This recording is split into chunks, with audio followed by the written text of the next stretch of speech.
We grew up in a very Jewish atmosphere. And this is something you will hear from people who grew up in various neighborhoods in different cities in North America over the years. Montreal, when we got here, was a city that already had a substantial Jewish population.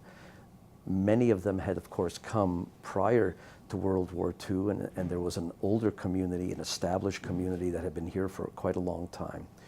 So we were the Grine. We were the ones who had just arrived, and there were many Gele. And the Gele were the ones who were already established. And there was a flourishing community. And there was already a flourishing Yiddish-speaking community, which of course was then bolstered by these survivors who came with a very great need to be able to live out their lives in a way in which they were used to.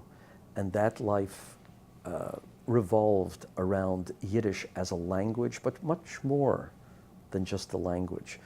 It was the whole socio-cultural context. And that ethos played itself out in Yiddish.